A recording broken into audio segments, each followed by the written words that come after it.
silakan. Ini dari Bu Nani, beliau bertanya, apa hubungan antara kebersihan jasad dan rohani? Bagaimana cara membedakan bisikan setan dan bisikan kolbu? Monggo Bu ya. Apa hubungan kebersihan jasad dan rohani? Ya? Jasad itu, jika dia kotor, dia sangat berpengaruh kepada rohani. Apabila sholat tidak sah kecuali dengan membersihkan jasad, maka zikir, Quran tidak diterima di sisi Allah jika jasad tidak dibersihkan dari sesuatu yang haram. Maka teman-teman, kenapa kita wajib berzakat? Kenapa kita mesti bersedekah? Karena di dalam harta kita mungkin ada harta-harta yang syubhat, apalagi yang haram. Jika haram, kita sadar harus dikembalikan.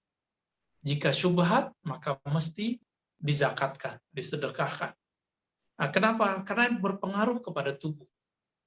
Dulu saya pernah bertugas di suatu instansi filantropis, kita diberi dana jalan. Ya. Ketika dana di perjalanan ini lebih, saya kemudian sudah jalan lagi ke tempat yang lain, tapi saya belum melaporkan dana itu. Bercampurlah uangnya yang tidak banyak sebenarnya dengan uang pribadi saya sendiri. Apa yang terjadi di tengah jalan, di lapangan saya butuh jam. Saya belilah jam, tapi saya bingung ini uang dari mana. Padahal waktu itu asal punya jam, belum mengenal waktu itu merek-merek yang high class ya atau middle up gitu, saya belum kenal. Yang penting ada jam. Kita belilah jam, ternyata harganya cuma 250 atau 300 ribu. Apa yang terjadi? Setiap kali saya sholat, Allahu Akbar, pasti kepegang. Karena saya biasa naruh jam di sebelah kiri, kadang-kadang sebelah kanan. Karena terpegang, tangan itu berbicara, seakan-akan berbicara. Ini jam, duit siapa?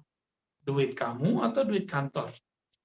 Selalu begitu. Akhirnya selama saya sholat, dan itu selalu kita lawan. Ini duit saya sendiri, ini duit saya sendiri. Tapi kemudian dia ngomong, benarkah duit kamu? Jadi ternyata diri kita bisa dialog dengan diri kita sendiri. Benda-benda yang di tubuh ini bisa berkata-kata dengan makna dan isyarat. Walhasil seminggu kita melawan pikiran itu, setiap saya sholat saya tidak merasakan kenikmatan. Kenapa? Setiap takbir, di dalam diri ini berkelahi. Walhasil, setelah seminggu, saya kemudian berinisiatif, ya sudahlah, anggap saja saya membeli dengan duit sendiri, lalu duitnya kita kembalikan. 300 ribu saya kembalikan ke kantor. Apa yang terjadi? Sholat zuhur, saya nangis sholat. Jadi sholat zuhur, kayak anak kita hilang di mall, nggak ketemu 2 jam, lalu kita ketemu lagi dan kita nangis. Rasanya seminggu nggak menikmati sholat. Biasanya alhamdulillah Allah izinkan saya setiap sholat itu merasakan berdialog dengannya, alhamdulillah. Kadang-kadang diberikan pengalaman-pengalaman tertentu. Ini nggak ada, rasa itu hilang. Nah, kayak orang kehilangan anak atau kehilangan pasangan. Rasanya betul-betul kering, betul-betul menakutkan, kira-kira begitu. Maka saya buat kesimpulan, jika aku hanya mengambil 300 ribu, bagaimana jika ngambilnya 300 juta? Bagaimana jika 3M, 300M, 3 triliun, dan seterusnya.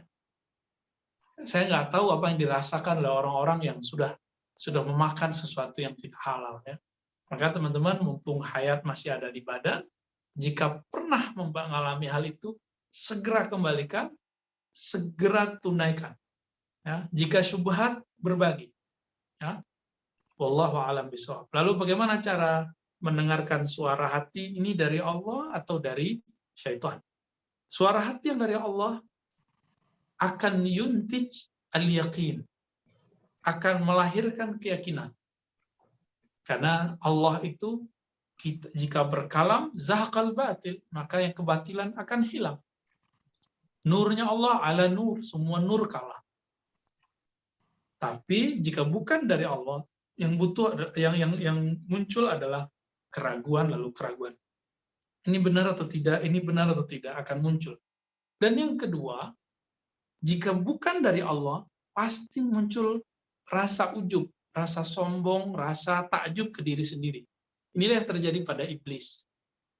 Saya yakin benar, tapi muncul kesombongan. Berarti itu talbisu iblis. Nah, iblisnya nyempil, iblisnya bersembunyi dalam kebenaran. Biasanya orang-orang begini dibisikkan separuh kebenaran, lalu disisipkan separuh kebatilan. Dan itu sering terjadi. Ya, bahkan teman-teman dalam tradisi ulama-ulama ahli qalbu yang disebut dengan, teman-teman sudah hafal paling ya, syariat, tarekat, hakikat, ma'rifat. Yang murni kebenaran itu cuma ma'rifat, karena itu alam ruh. Sedangkan hakikat itu alam qalbu. Di alam qalbu ini walaupun ada bisikan-bisikan malaikat, bisikan-bisikan yang benar, tapi juga ada bisikan selain itu. Disinilah banyak orang calon-calon waliullah tergelincir. Semoga kita dijaga oleh Allah dan tidak tergelincir. Amin ya rabbal alamin. Maka banyak-banyak ta'awuz, banyak-banyak sholawat kepada baginda Nabi sallallahu alaihi wasallam.